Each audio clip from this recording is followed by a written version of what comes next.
Welcome to the Core Outdoors podcast. My name is Christian Rawls. This show's mission is to deliver actionable insights and new perspectives to entrepreneurs working in the outdoor industry. Today's conversation is with Heather Kelly, the founder and CEO of Heather's Choice, the creators of some of the best packable meals and snacks on the market.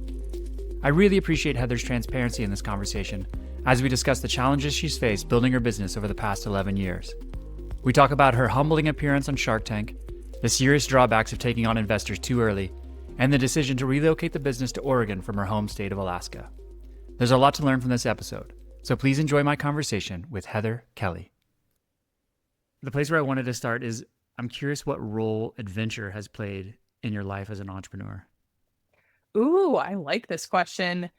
When I think back to 18-year-old Heather that was learning how to raft, or my first Grand Canyon trip that I talk about a lot because it was so formative, I feel like that experience of being out in the wilderness, needing to be a bit self-sufficient, needing to keep your cool when stuff gets weird, has been so informative to who I am today as an entrepreneur and my level of confidence.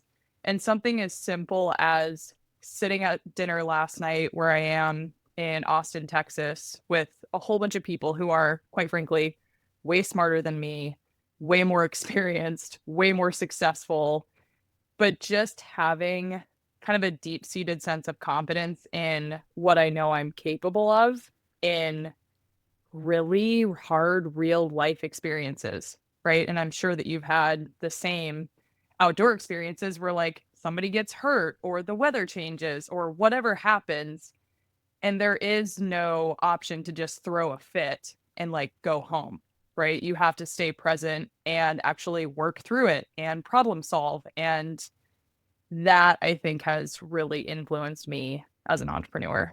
That's great. Okay, so I have a question that I was going to ask you later, but it just seems like let's just get into it now because I'm really curious. You and I share something. I think that we share is that we both have taken extended periods away from our business to get out in the wilderness. Like you talked about the Grand Canyon thing, and I know that you've done that and other things. So what do those long adventures play kind of like mid-stride, like growing your business, focusing on everything, and all of a sudden you're gonna like call a timeout and you're gonna leave for a month?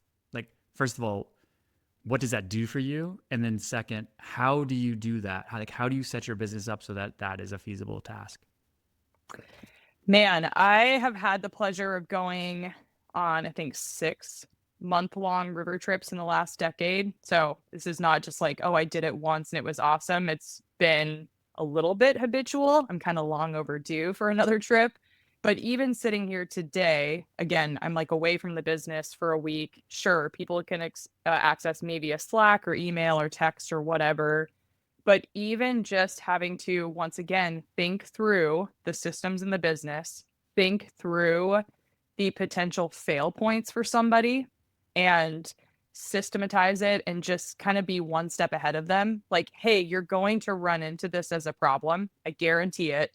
But let's talk about it now so that you, as the person who is staying to operate the business, feels like you have a sense of support. And anytime that I have left, like stepped away from my business for a work trip or for a backcountry trip, it's really been just a lot of, okay, everybody, stuff is going to come up, but here's what you do when the inevitable, hits the fan. And I think that for me, taking those trips just reminds me of why we start businesses, right? We start businesses so that we can make money while we are out doing something else and we're not beholden to an hourly wage.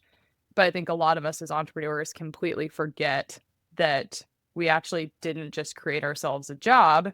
We created ourselves a business that in a perfect world can make money for us independent of the amount of time that we're dedicating to it. Mm-hmm. And when you're on those trips, what is that like for you in the sense of a reset? Because I would imagine, I'll speak from my experience, it's like a total reset to not have an email and a phone, like an email account and a phone to pull me back. So how do you come back from those? Like, what is it like while you're there? And then how do you come back from those? Like, what have you noticed? Yeah, I'll share this because it feels very accessible to people.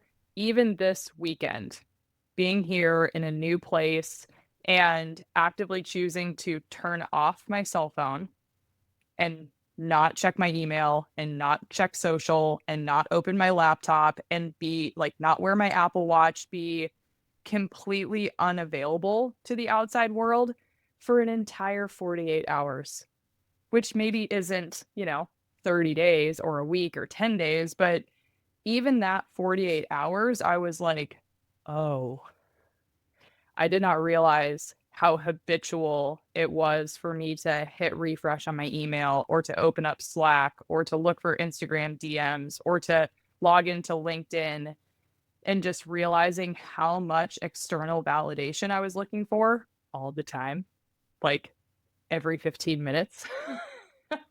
And so then suddenly taking 2 whole days to be disconnected and intentionally saying, like, I don't need anybody else's validation. I don't need the dopamine hit of a notification on my phone. Who am I independent of that? And that was so helpful. That might have to become like part of my new weekend routine, is just turning off all ways for people to get a hold of me and just getting reconnected to kind of who I am independent of that. Okay, so I have to ask, what did you do during that time, if you don't mind sharing? Of And course. who are you when you're getting the internal validation? Yeah. So, what did I do? I spent about 14 hours sleeping the first night. So, clearly I was tired. This hotel room has blackout shades, so that was helpful. I spent an astronomical amount of time laying by the pool trying to like rid myself of the Alaska white that I have, just attempting to get a tan. And then I spent a lot of time doing what, kind of is my favorite thing, which is finding good food, right? I ate tacos for breakfast, lunch, and dinner, and it was awesome. And the most fun part that I was kind of surprised about was how attracted I was to design. Like, I went to one hotel that was designed by this woman, Kate Westerly. I guess she's kind of a big deal in the world of design. This place is so stunningly beautiful and so inspiring. I was just walking around taking pictures and being enamored with the tiles and the wallpaper and the furniture. And I was like, wow, I love interior design. I love the way things look and the way things feel. And that's really authentic to me doing my best work in my business. Like, that's probably my highest contribution to Heather's Choice, is thinking about what is the brand? How does it look? How does it feel? How does somebody interact with it? My best work is not, all things operations and just making the cog turn. Sure. What was the hotel? It was called The Proper. I think they have them all over the place, but oh my God, it is so beautiful. It's Oh, nice. so inspiring. Cool. Okay. I have a question about the design thing. I'm going to hold that though, because yeah, I'm going to hold that question about design and we'll get back to it. So you came into the business with a nutritionist background, right? And so I'm curious because a lot of people that I interview, the product design is a core part of their business, but you have an interesting product that you're designing in that it's food. And I'm just curious, like, what philosophy are you bringing into, or, I'm sure it's changed a little bit over time, but just in general, from start to finish, what is the design philosophy that you brought into actually into the nutrition part of the business and into your products? You're right. It's changed a lot. When I started, I was pretty diehard paleo oriented, paleo primal, and kind of my nutritional philosophy. Over the last almost 11 years, which is crazy to say, I feel like the intensity around being grain free or around being dairy free, like that's all kind of softened for me in my own nutrition strategy. And so now it feels like it's been consistent throughout the journey of Heather's Choice and throughout my nutritional journey that, whole foods come first, right? Like, it's not super radical. It's not really cutting edge. But at the end of the day, if you believe that every single one of us has our own unique diet, there are as many diets out there as there are people in the world, because your diet is simply what you eat on any given day, then it just kind of, once again, takes down that intensity of needing to follow any sort of dogma or any sort of really hip, trendy diet strategy. And I think that for Heather's Choice, we've been very intentional about not hopping onto anything that is currently in vogue. We've just backed away from it and said, all right, at the end of the day, are we providing people with whole foods nutrition that is macronutriently balanced as best we can, that tastes good and is healthy and is something that we would want to eat in our own home kitchen? And that leaves the door wide open to do all sorts of new products and to do all sorts of new recipes because we're not shoehorning ourselves into being fully vegan, fully keto, carnivore, low carb, high carb. Like none of that is even applicable to the adventure menu. And I feel like that gives us a ton of runway. And do you have design criteria beyond that? Like you only work with certain people, you only source certain types of food, or is it like, hey, if I can, if it tastes good and it works well for my business, we're going to use it? Do you have other design criteria they pull into it? Yeah, something that we've been really consistent about, again, is using grass-fed proteins. And that's something that I will die on the hill for, of if somebody wants to go to bat over like whether or not grass-fed is superior to grain-fed or regenerative organic certified beef being comparable to conventionally raised beef, I'm like, okay, we can have this argument. And so I do think as a backpacking food brand, that's pretty unique that we use 100% grass-fed bison in our best-selling grass-fed bison chili. We use 100% grass-fed beef in our shepherd's pie and our spaghetti, or we use wild-caught Alaskan sockeye in the salmon chowder. That's a little bit above and beyond maybe what somebody is expecting when they head out into the backcountry. But I know for myself as a consumer, if I believe that 80% of our health is built off of what we eat, that shit matters. So, especially when you're trying to perform at a high level out in the wilderness, where again, you need to get yourself out of there. Sure. And I'm going to go back in time a little bit. So talk about the leap that you took when you decided to take Heather's Choice from side project for a couple of years to full time. Like, what was that decision like for you? Wow, that was, I'm going to say it was a 2-year process because a lot of people ask me, hey, I started my own business and I want to go full time with it. How long did it take you? And it took years before I was able to fully just only focus on Heather's Choice. So I started this business in the summer of 2014 on a triple dog dare. So my buddy Jason saw my infectious enthusiasm about dehydrated food because I was just yammering about it all the time, giving out samples to people. He's like, Heather, what's going to take for you to turn this into a business? And Jason literally sat me down, got me an EIN number, got me a business license, gave me a place to live because I was currently just house sitting. I was a little bit in my dirtbag era, and bought me a wine cooler size dehydrator at Cabela's and said, you should go for it and see what you can do with it. So that was a little bit fateful. And there was probably 2 years there that I was running my first business, doing sports nutrition and eating psychology coaching, using that money to fund Heather's Choice. And it really wasn't until I got my first angel investment in 2016 that I was able to go full time with it. So there was a pretty rocky 2-year journey there where I was effectively running two businesses and using the proceeds from one to fund the other one, which was not awesome, but highly necessary. So you brought on angel investment just to be able to help as a bridge to get you to be able to focus full time on Heather's Choice. Well, honestly, angel investment kind of found me. So I did a Kickstarter campaign in 2015, and the Kickstarter was so that we could have our own custom size packaging. Because you, as an outdoors person, know that a lot of brands have these like 8.5 by 11 bags that are just obnoxiously large. And you're like, Yeah. With why a do I have to ridiculously long carry this? spoon to make it work. Exactly. So I knew that I wanted the cutest, smallest, littlest packaging that I could get my hands on because that was going to be a major differentiator. Like, you don't have to use a long spoon, or you don't have to stick your whole hand in the bag and get food on the cuff of your jacket when you're in bear country. This was literally a design feature that I was thinking about. Well, to get that custom sized packaging was probably 30 grand. And then also, I had outgrown my wine cooler size dehydrator at this point. So I did a Kickstarter campaign for, I think it was $48,000.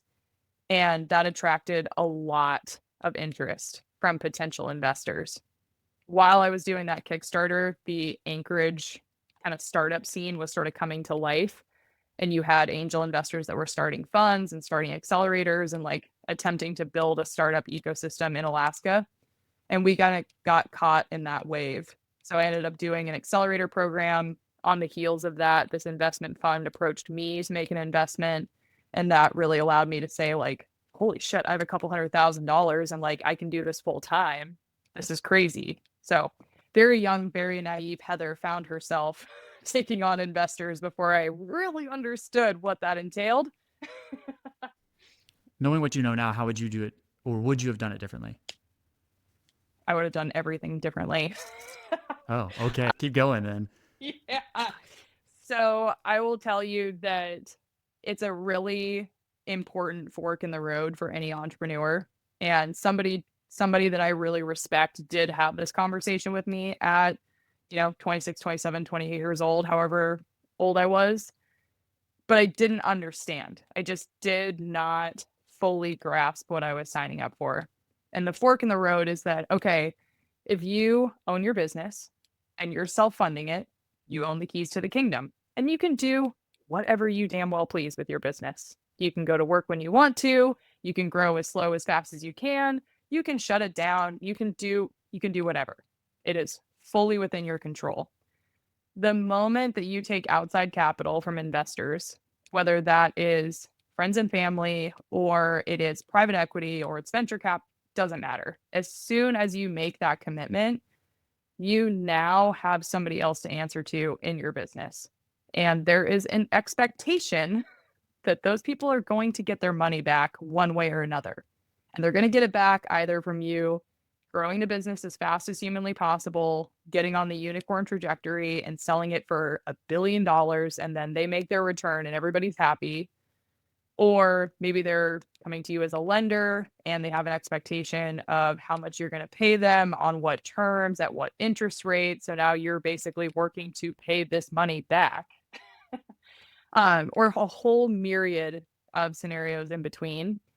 And I definitely found myself with outside investors with a expectation that I was going to grow this thing as hard and fast as I possibly could to get them a return on their money. And to be honest with you, I still to this day, 11 years in, don't know that I am fully prepared to do what it would take in order to make that happen. Like I would need to kill a lot of my darlings in order to make the business hyper scalable enough to make that a reality.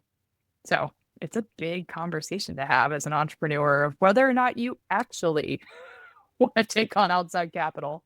So how do you wrestle with that now? Because you're on the train and the train is not stopping and it's not You and it cannot get needs to off. speed up. Yeah, it needs to speed up if anything. So how do you wrestle with that? And there's got to be a lot of pull in either direction, like to the kind of like back to the solopreneur, just doing it because I love it in the wilderness idea, to the I am now surrounded by CPG brands that are, shooting for the stars. Like, how do you deal with that wrestling? Very ungracefully. Yeah, it's so even last night, again, being here amongst a group of entrepreneurs who have all been wildly successful. Like the guy who's giving the keynote tonight from Dude Wipes, they're probably a $200 million a year wet wipe company, right? Pretty impressive. Or there's a lot of conversation about Siete Foods that went through this accelerator program that recently sold to Pepsi for, I don't know, like $1.6 billion. Something epic like that. So it happens, right? You have brands that get started in somebody's garage, they grow up to be worth a few $1 billion, and everybody gets rich and it's awesome. That is probably less than 1%, right? Which I can give you statistics on like the experience I've had with Heather's Choice. And I'm like, okay, I could be in the top 1%. I can do this. I have good batting averages. However, again, the growth trajectory to get there and the amount of capital you have to raise and how fast you have to move is like hard for me to even wrap my head around.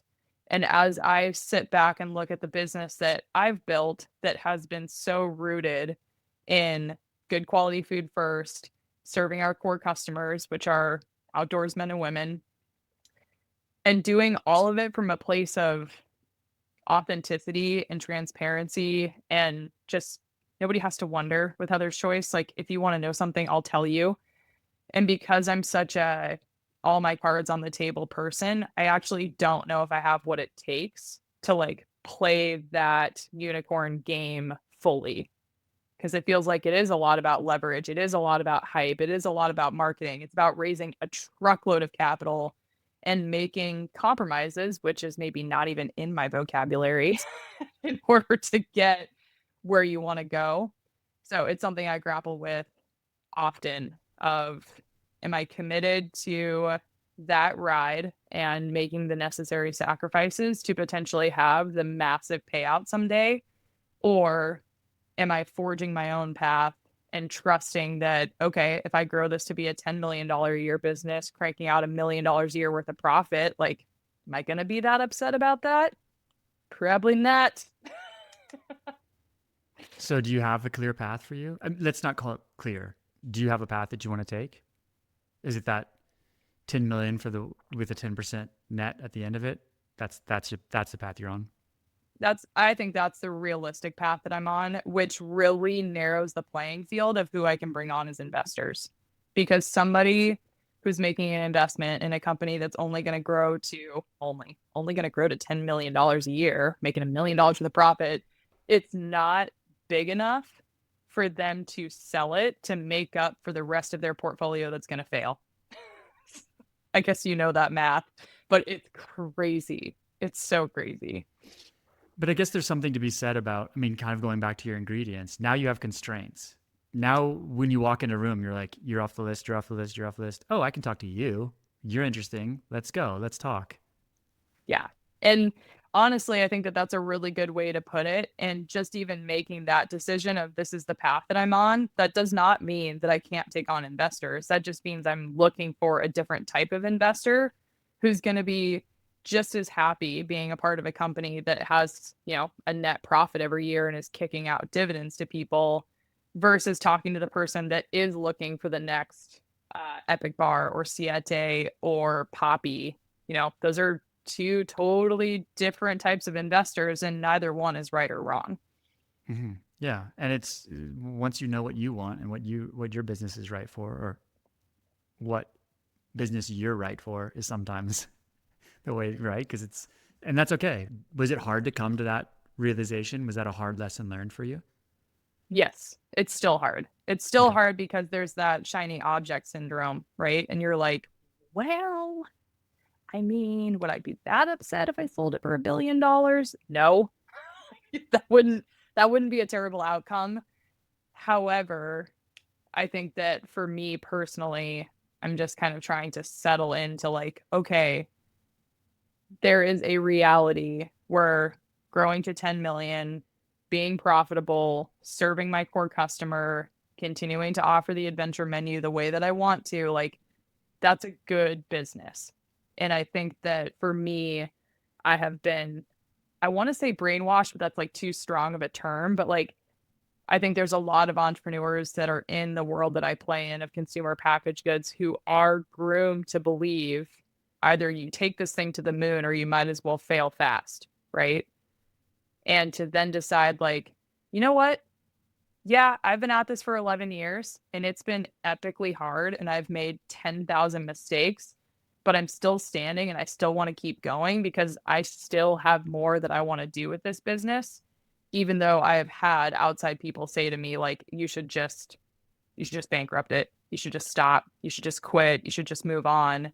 And once again, having to push that outside noise and say, like, okay, that is your opinion, but that has nothing to do with me and actually what I'm trying to bring into the world and the experience that I'm having and how much fun I'm having, the people I get to connect with, and all of that. That's a really enlightening approach. How do you maintain that? How did you get to that place where you're like, okay, I'm comfortable with this? And I know you said it's a daily battle probably, but in that battle, like what are you drawing on? Like what are you coming back to remind yourself like, oh no, it I'm sure you hear this a lot, but it's Heather's choice what we're gonna do with this. Yeah. I I can't believe how often people use that on me. It's crazy. sorry, I had to get such low hanging fruit. But yeah, I guess that's the question. Is like, how do you realign with yourself with that choice every single day, week, month that you're like, oh, do I go this way? For me, it's really focused on I am still learning so much. I'm still learning a ton about business. I'm still loving the people that I work with and loving the experience that I'm having. And that's worth so much, right? Just being able to say, like, okay, I am here on this work trip. I am technically working right now, even though I was just laying by the pool in the sun. And now I get to sit here with you and record this podcast and like, look at me, I'm working, I'm marketing for my business. And like, I don't take that for granted, just kind of that little bit of freedom or the fact that, yeah, I can have days that I spend 12 hours straight on the warehouse floor packing boxes, but I'm like, oh my gosh, this is so cool. This is going to, Denali National Park, or this is going to Yosemite, or this is going to a retailer and wherever the heck. And like, there's just too many points of satisfaction to just say, like, you know what? It wasn't a unicorn. I'm just going to put a bullet in it, be done with it. Yeah, you've created a life that you want to live. For the most part. Some days it's not. Some days it Okay, is. Today's pretty glamorous. Other days are not so glamorous. sure. Oh, so you've created a real life. That's good. Yes. Yes. What do you do on the days where you don't love your business? Call my friend Chris, who is absolutely on speed dial. You'll appreciate this. So, Chris and I have been friends for 20 plus years. So, he's seen me from my punk ass skateboard days to college athlete to starting my first business to starting my second business, and is somebody who knows who like the real Heather is, right? Independent of like what I am doing at the moment. And Chris and I started to track it at some point because 2023 and 2024 were, quite frankly, the hardest years of my life. It was terrible. And he started to kind of reflect back to me like, there's usually like once a month I get a call from you that's like, I hate this. I don't want to do this anymore. I quit. Like, I cannot move forward. It's too stressful. But then it went from like once a month to once a week to a couple times a week to every other day. And he was able to reflect back to me like, you're really stressed out. Like, if you're calling me every other day wanting to throw the towel in on this, like, probably need to get you some help, right? So even being able to be that vulnerable with the people in my world who can just witness like, oh, Heather's not doing so well, that's super helpful because they know like it can get really bad. I can get super stressed out. I can be totally at a loss for how I'm going to possibly move forward and still rebound from it. And I'm only able to do that because of the people that I have who care about me as a person enough to say, like, I know this is bad, but I also know you can get through it because you've done it 100,000 times before. Hmm. Are you willing to talk about what you did to get out of those 2 bad years? Or how, I mean, maybe you didn't get out of it, but what was helpful? Oh my God. So 2023 was the year that I was like, I'm going to go raise 3 million bucks. And like, I'm going to finally do this. I'm tired of raising 50 grand, 100 grand, just like 6 figures at a time. I'm going to do a 7-figure raise and everything's going to be different. Well, that did not work. You might remember in like March of 23, there was like some bank that collapsed. And it was kind of a big deal. And like basically all private equity money just dried up. It was a really bad year for fundraising. Uh, and that was also the year that I was simultaneously preparing for Shark Tank. And so I was raising money. I had hired a whole shit ton of people. I had like built a bigger team. I had done all the stuff I would do with the $3 million. But before I got the $3 million, which was super dumb. So I was really broke, really stressed out, getting told no by investors that I was flying all across the country to meet with. I was preparing for Shark Tank. I filmed for Shark Tank. If you've seen the episode, you know I got my ass kicked. And honestly, I came back to Alaska. This is September of 23, sitting down at a table with my friend Chris, and I'm like, I'm done. I'm completely done. Like, going bankrupt, like, using the B word here, and this is over. And he's like, you are so far from bankrupt. You think it's over because you have no money in the bank.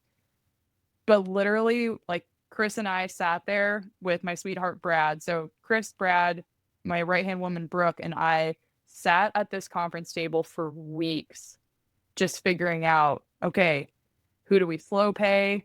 Who do we accelerate payments from? How do we defer debt payments? How do we get access to more credit? How do we get our current investor to support us? And so September, October, November, December was like the world's most epic shell game. And we got through it. But I did not get through that without having sometimes daily conversations about where our cash position was and having a whole team of people that were sitting around me helping me creatively figure out how the hell I was going to get out of, being on the verge of bankruptcy for the 10 millionth time. Yeah, And that was a big one. what turned the corner? Like what were the things that created the change? Not necessarily, it could be in you or just in the business. Like when did it turn the corner? Oh man, I do think that in end of 23, in tandem with all of this, I was also applying for an SBA loan. That was 5 months of underwriting. The loan was supposed to be $2.6 million, and I got a no after 5 months of underwriting. And that was yet another point where I was like, I'm done. I'm not doing this anymore. I quit. And I called my investor, Dan, to say, like, I didn't get the loan. There's no path forward. And he's like, no, there's always a way. Like, you'll be all right. And again, having somebody outside myself just say, like, you'll be okay. Suddenly you're like, okay, I guess I'm all right. Maybe I'm not freaking out anymore. We ended up airing our episode for Shark Tank in January of 24. And mind you, I had just gotten through a hellacious year of cash flow in 2023. We did about $250,000 in revenue in one weekend when our episode aired. And like that influx of cash was like, oh, thank God. Okay, great. Finally, I can make payroll this Friday without having to go take out another credit card or without having to like beg, borrow, and steal my way to get everybody paid. So that was a major turning point. But then also, I would say 2025, things are pretty radically different for us because we just made a massive transition and kind of changed our entire business model and physically moved out of my hometown of Anchorage, Alaska. So there's still a lot of corners that we are currently turning every day. Yeah, lots to touch on there. I've heard the same thing for Shark Tank. I know people have gone on Shark Tank, or we have Dragon's Den, the equivalent here in Canada, and you go on and you don't get a deal, or you get a deal that actually doesn't actually go to fruition.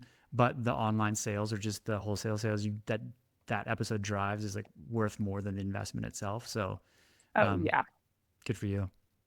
Yeah. It was a wild experience. I could write a book about my 72 hours in LA, but Yeah. And what did the Shark Tank experience, did it change your outlook on the strategy of the business? yeah. When I went into film, I knew that I sort of had two different product lines. I had the dehydrated meals, and then I had the packaroons. The dehydrated meals are a labor of love. They're highly differentiated in the marketplace. They are an epic pain in the ass to make. The process we go through is super laborious to make these meals, which is why they're so good. The packaroons are delicious and they're pocket sized and they're coconut cookies and everybody loves them and they're our gateway drug product and they just like they could be everywhere. Everywhere there's a Cliff Bar, there should be a packaroon. So I knew going into this, okay, I kind of need to sell them on the packaroon dream because this is the more scalable opportunity. This is the thing that could grow to be a 50 or $100 million business in the coming years with the right resources. Scaling the meals, that's going to take a lot more, a lot harder, a lot more expensive, all of that.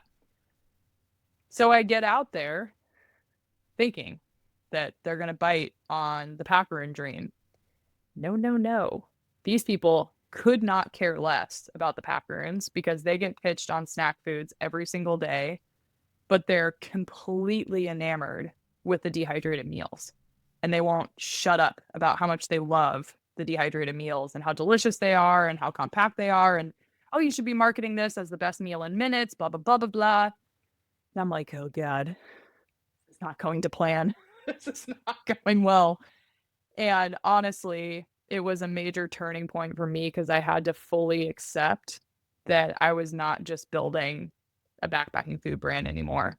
Like, all of a sudden, the gloves came off, and it was like, oh, okay, I am the biggest limiting factor in this business. I'm so focused on selling to backpackers and campers and REI customers or MEC or whatever it is, when in reality, there are busy moms, busy working professionals, college kids, travelers, people who are sick. Like the people who wrote in after Shark Tank saying, hey, I have MS and I actually can't stand on my feet for 30 minutes at a time and cook myself a meal. I'm so grateful to have this product. Or people who wrote in and said, hey, I recently had shoulder surgery and I can't cook for myself and I'm so grateful to have this. Or I'm celiac and I'm a FedEx pilot and during COVID I was flying to Australia and back and they don't give a shit about your dietary restrictions. And like I had Heather's Choice solely for when I was doing my uh long distance travels. Like that sort of stuff is so powerful and so informative for me as a business owner of having to say like, okay, Heather, your 20 something self wanted to be super cool, wanted to like hang with all your river rat friends and like feed your fellow pack rafters. But now this can and is growing into something bigger than that. And are you actually up for it? Which is also something that I grapple with, but that was pretty eye-opening for my Shark Tank experience that I thought I was just building a backpacking food brand and it actually could be a household brand. Yee. That opens up a lot for sure. Yeah, yes, it does. Very And intimidating. have you started to put those things in place in the sense of changing the direction? Or is it like, okay, phase one, this is solidify where we're at now, but we know what the next phase looks like? Or you already moved into that next phase? You know, doing this accelerator, which is why I'm here in Austin, you know, that was one of those major first steps. So we aired for Shark Tank in January. I applied for this accelerator in February, got accepted in March, and then was thrust into this whole consumer packaged goods world. And once again, that was really validating of like, oh, these people also see the same thing. They're seeing that this could be massive and that it could be in everybody's pantry. And like, once again, I'm the limiting factor here. So I feel like I've taken steps towards saying, like, what would it look like if I was going to be selling beyond my core outdoor customer base with that restraint again on, okay, well, if I'm not willing to compromise how we make the meals and I'm not willing to compromise the quality of the product and I don't have a solution for scaling that operation, then what? And so that's where I find myself constantly getting stuck. And I'm sure that you've talked to other entrepreneurs about this, but there's the physical reality that I grapple with every day of like, can only load so much stuff in the dehydrators at a time, you know, can only find so many gluten-free certified manufacturers that are USDA inspected that can do kettle cooking and dehydrating. Like there's that physical reality that kind of keeps me from jumping into this new world of being able to market and sell to a wider audience of people. And I kind of find myself stuck in that tension often. And I don't feel like that gets talked about enough, at least from where I sit, of like the physical constraints and the physical reality that you have to grapple with when you're a product-based business. And if you don't have that stuff in place, like all the strategy stuff doesn't matter. Yeah, you're trying to scale high quality, which is a very expensive thing to try to do. And it looks like you've run into, or you do currently run into, you can't even meet the demand that you have right now. Like lead times is an issue for you. So maybe Yeah. this leads into the question of, or the story behind moving from hometown Anchorage down to the lower 48 and what went into that. I'm sure that's a huge process. I can't imagine what that's like. But like what went into that decision? And then now that it's happened, you're reflecting back on it. Like what have you learned through that process of making that decision? Because the entrepreneur's life is just constant decision making, right? You're constantly assessing, you're constantly making a decision. And it's sometimes good to like look back on some of the big ones and be like, yeah, how did we make this decision? What went into it? And then what would you have done differently if now that you've made that decision? There's plenty of podcast interviews that I've done where I was drawing my line in the sand of like, I'm never leaving Alaska. Alaska is going to be home. I will always be here. I'm going to build this business here. Like all of that is on record. So there's plenty of people who could dig that stuff up and be like, you said you'd never leave. And I'm like, I said I would never leave until it became abundantly clear that I was going to continue to lose my ass indefinitely if I was continuing to be stubborn about staying in my 1,600 square foot kitchen in Anchorage, Alaska. Because I don't think people realize, like, I think Heather's Choice as a brand presents itself as being bigger than it actually is.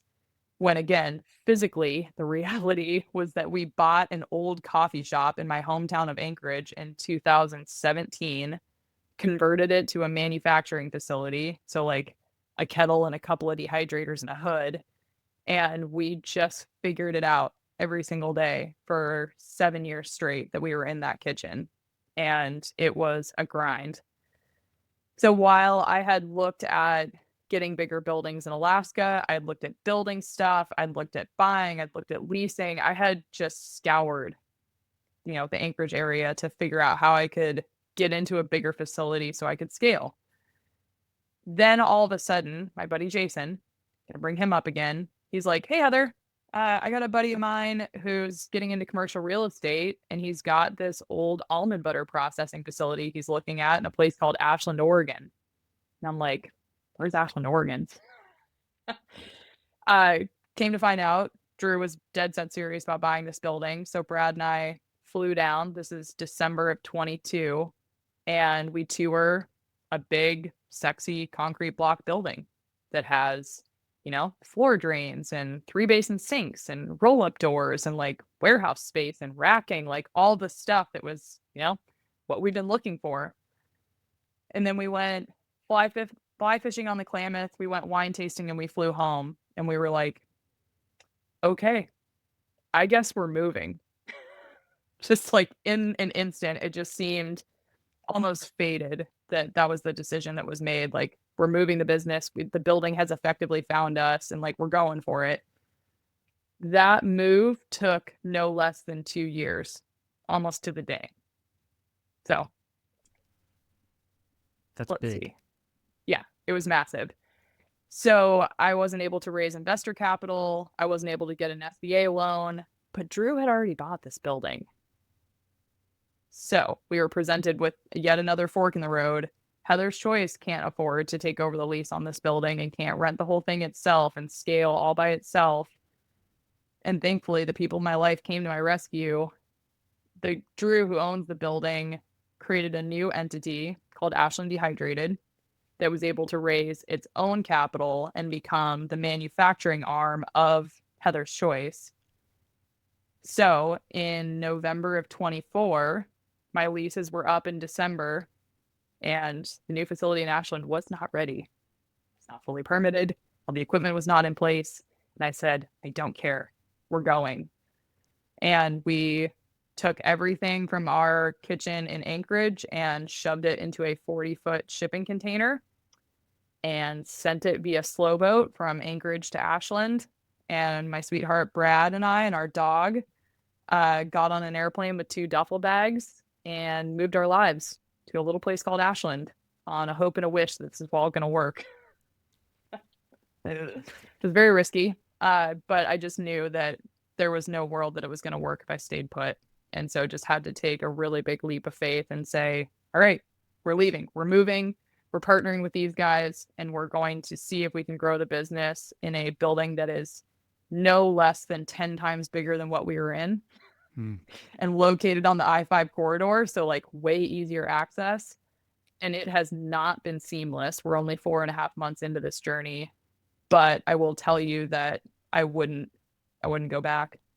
There's like not a Nice. bone in my body that's like, no, I should have just stayed put in Anchorage and kept doing what I was doing. No. And so, just to ask about the tactical side of it, so are they essentially a co-packer? Does Ashland Dehydrated just act as a co-packer for you, and you just happen Yeah. to be in the same space?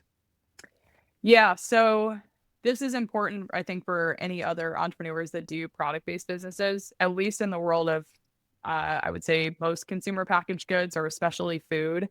There is an expectation that there's the brand and then there's the manufacturing arm, and then you probably have like the distribution and logistics arm. But like those are basically three separate business models, right? Either you're really great at sales and marketing and building a brand experience, or you're really great at managing line time and manufacturing and throughput and margin and all of that, or you're really great at like getting the product where it needs to go and getting it on the shelf. To do all three of those things well, from my experience, is damn near impossible. Some people do it, but like there just kind of comes that friction point, that moment in time where a lot of us have to decide, okay, what am I the best in the world at? And what am I going to like fully dedicate myself to? So with this strategy now, we effectively took my sweetheart Brad, who's been the operations guy who has built every single fiber of Heather's Choice as far as like the processes we follow and how we do business. We took all of that knowledge and put it into the Ashland Dehydrated LLC. And so now that business, the only thing they have to do is focus on throughput, supply chain, and just getting the product made to spec. Where for me at Heather's Choice, it is now me and my sales gal, Abby, and like our job is just to move the stuff. And like that part's easy because it's already kind of spoken for.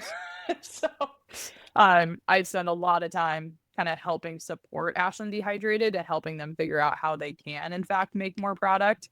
But even making more product, I would imagine in that 15,000 square foot facility, we can get to my $10 million a year. Like, I think that that's physically possible. But then what do you do? Once you've maxed out that building, do you pick up and move again? Do you start another one?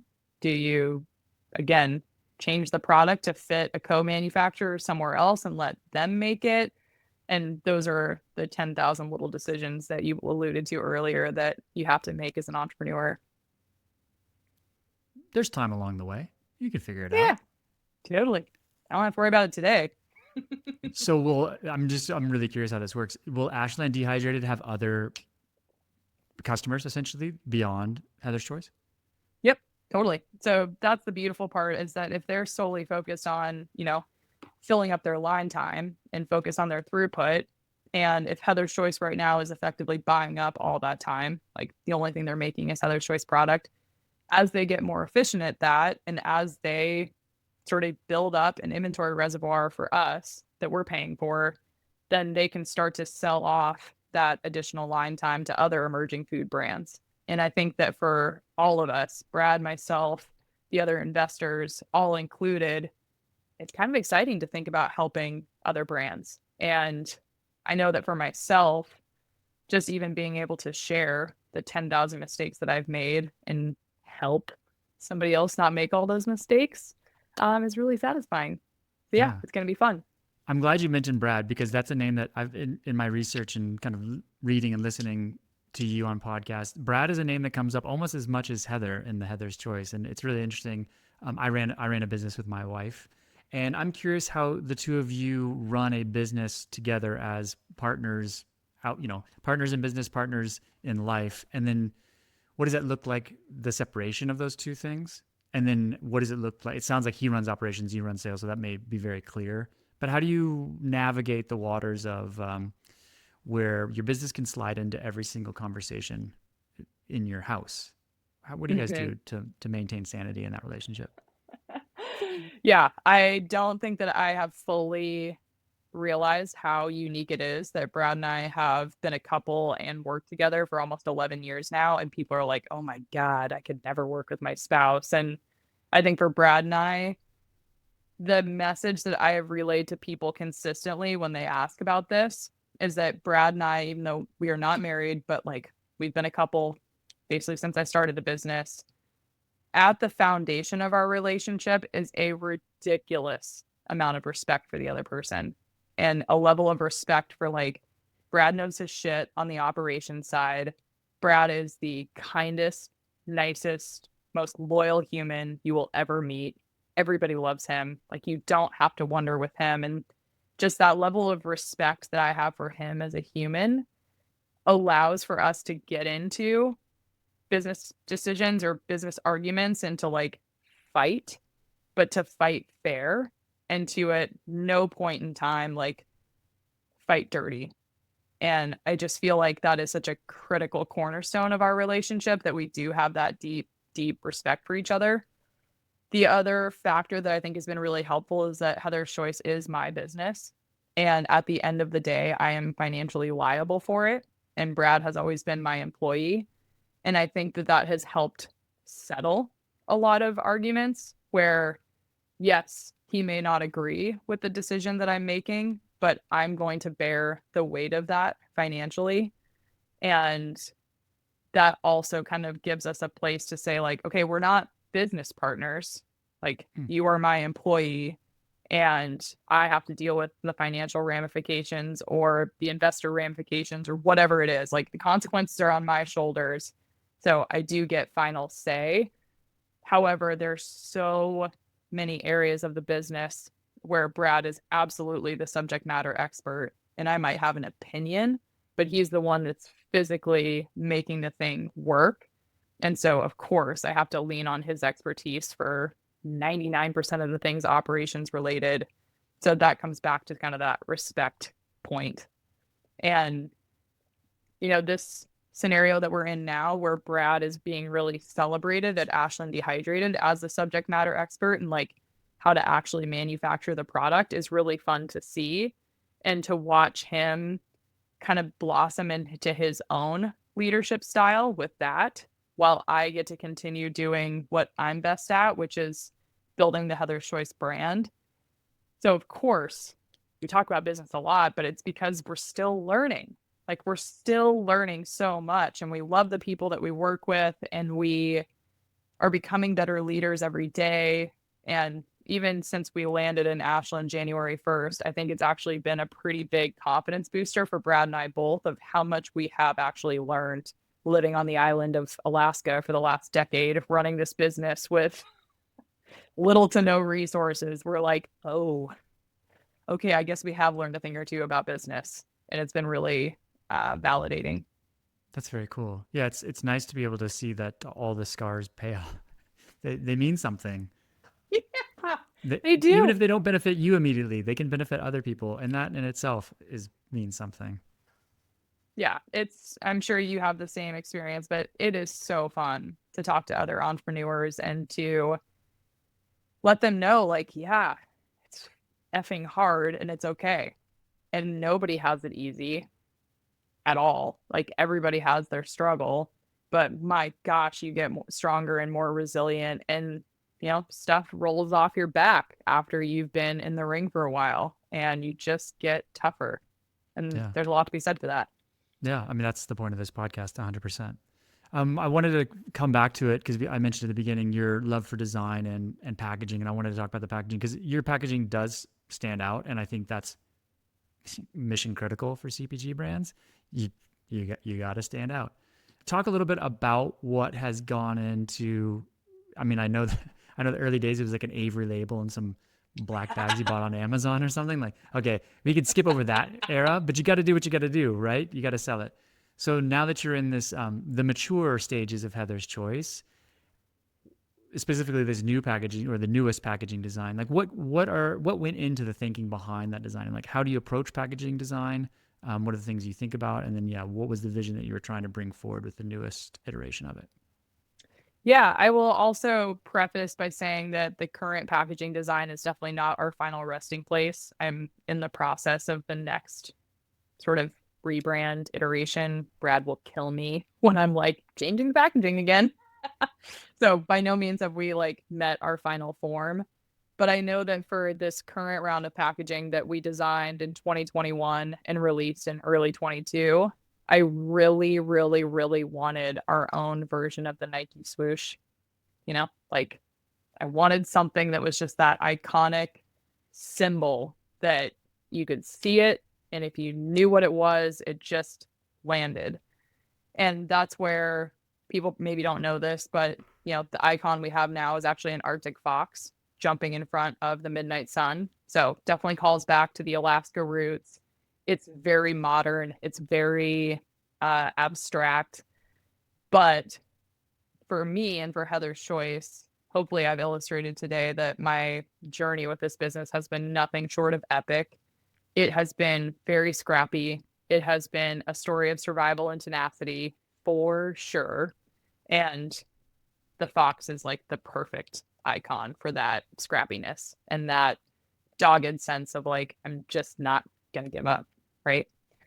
So that's kind of the icon. And then the watercolor splatter that you see everywhere is also really symbolic of how much paint we have thrown at the wall to see what sticks. And, something as simple as me starting with the Avery label printer and black bags that I had gotten from a local coffee shop that I quite honestly had like flirted my way into getting a whole case of these things and like selling on the internet and finding out that big game hunters in the Western states ended up being like our first real core customer base. Like I didn't see that coming and I just went with it. It was like totally awesome. Who are you? What are you about? Like it was just such an organic experience to find ourselves with all of these camo wearing folks going on extended backcountry trips that freaking loved the product. Like I didn't see that coming, nor was it strategic. It just came to be. So I feel like the current packaging definitely is kind of a testament to, the symbolism of Heather's Choice and how there's been a lot of paint thrown at the wall. And then there's also been this scrappiness, with the final point being that you now see kind of the main ingredient highlighted on the packaging as well, like the bison or grass-fed beef or chicken in the spinach curry, whatever it is. And I don't see a lot of that in the backcountry food space. It's like a lot of topo maps. It's a lot of black. It's a lot of masculine. And so we just went completely the other direction, and it's very feminine and it's very in your face and it's just a little bit romantic. Uh, so yeah, I don't know that it was overly strategic so much as very important to us and who we are at Heather's Choice. Well, it's beautiful and it's really good and I like it. And I will be cognizant of your time. I really want to ask you about what the next iteration will be, but we'll say that for a future conversation. So I do want to jump into like rapid fire questions to kind of land this plane. Rapid fire questions, but they don't have to be rapid fire responses. So you take as long as you want to answer them. So what was something that you believed early on that you've come to realize isn't true or isn't as important as you originally had thought? I really fell into kind of the belief that, growth at all costs was the most important thing, and that was indicative of taking on angel investment and having that expectation that focus on revenue, worry about profits later. And if I could do things differently, I would have read the book Profit First and like settled into really thinking about how do I make money and how do I make sure that I'm growing the business in such a way that it can afford me first and foremost to like pay my living wages. And that would have been a completely different trajectory for me in the business. And I'm not saying that it would have been better because there could have been points in time when I would have been standing there chopping onions for the 10 millionth day in a row. And I might have been like, I quit. I won't do it. I won't chop another onion to save my life. However, I do think I would have saved myself a lot of pain and agony had I been more profit focused and less revenue focused. Good. What is the best part of being Heather from Heather's Choice?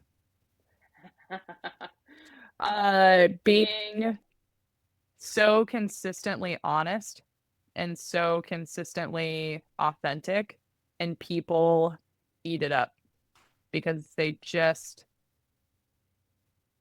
I don't honestly know. I don't quite understand why it catches people by surprise, but something that feels so easy for me, which is just to be vulnerable, heart on my sleeve, like that's who I am. And I swear it consistently catches people off guard or like knocks them off their feet. And we could talk for an hour about building a brand from a place of authenticity because I hear people talk about it a lot, but I don't think that people live authentically enough to build authentic brands. That's my preamble to that. So yeah, it feels good just to consistently be myself and know that nobody has to wonder. I will just tell you how it is. I appreciate that, and I can definitely confirm that that's you come across as that, and it is great, and it's refreshing, and it's impactful, and it's something I say to people when I work with other entrepreneurs is building in public feels super risky, and it is very vulnerable, but when you're running a small business, like that is the thing that people want to buy from people, right? Especially if your name's on the packaging, which is a whole nother conversation. But Yes. but you're yeah, you're doing it. You're doing it. You're a good example of what it's like to, yeah, lead and show up vulnerably for your customers because it's infectious. Is that the word? I don't know. Maybe it's Yeah. infectious. Thank you. I appreciate it. How do you want to grow as a founder in the next 3 years? Ooh, I would like to continue to separate myself from the physical aspects of the business more and more and not fall into the trap that a lot of us fall into, which is like, well, if I'm physically doing something, that means that I'm working, right?